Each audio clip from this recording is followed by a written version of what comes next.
আজ আমাদের ঠিক হয়েছিল গুপ্তিপাড়ায় মেলায় যাওয়ার, কিন্তু বাদ সাধলো বৃষ্টি। এত বৃষ্টি হচ্ছে যে বাড়ি রাস্তায় সব জায়গায় জলে জল হয়ে গেছে। কিন্তু যাব যখন আমরা একবার ঠিক করেই নিয়েছি, রেডি যখন হয়েই গেছি, তখন যাব তো অবশ্যই। তাই বৃষ্টির জল মাথায় নিয়েই ছাতা নিয়ে বেরিয়ে পড়েছি মহাপ্রভু জগন্নাথ দেবের দর্শনে। তাই চলে গেলাম ফার্স্টেই নৈহাটি স্টেশনে গেছি, তখনও বৃষ্টি হয়েই যাচ্ছে। তো ট্রেনে উঠে চলে গেলাম ব্যান্ডেল, আর ব্যান্ডেল থেকে চলে গেছি গুপ্তিপাড়া। ওখানে গিয়েও দেখি বৃষ্টি হয়েই যাচ্ছে, বৃষ্টি কমেনি। তো কী আর করা যাবে, তারপর ওখান থেকে টোটো নিয়ে চলে যাই মন্দিরে। কিন্তু ওখানে গিয়ে আর এক ঝামেলায় পড়া গেল। ওখানে গিয়ে দেখি সব জায়গায় ব্যারিকেড দিয়ে আটকানো, প্রচুর পুলিশ, প্রচুর ফোর্স ওখানে রয়েছে। কোথাও কোনোভাবে ঢোকা যাচ্ছে না মেলায়।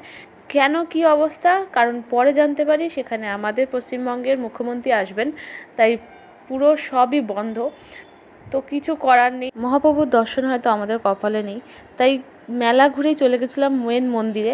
কিন্তু ওখানে গিয়েও দেখি প্রচুর পুলিশ রয়েছে, পুরো আটকানো, মন্দিরে ঢুকতে দেবে না, পুরো সিকিউরিটি দিয়ে আটকানো। যতক্ষণ না মুখ্যমন্ত্রী আসবেন, এসে উনি চলে যাবেন, ততক্ষণ ঢুকতে দেওয়া যাবে না।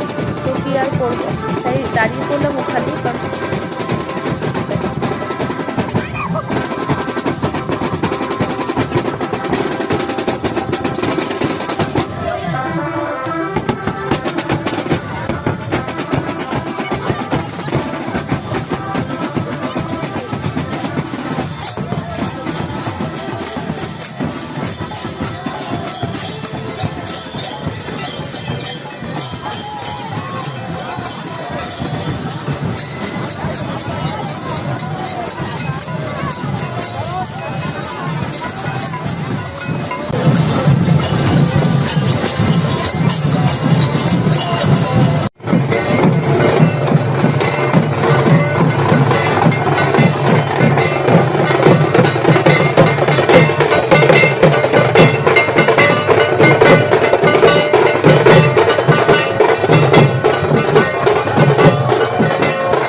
এখানে ভান্ডারা লুটের জন্য রাধাকৃষ্ণকে বার করা হয়েছিল।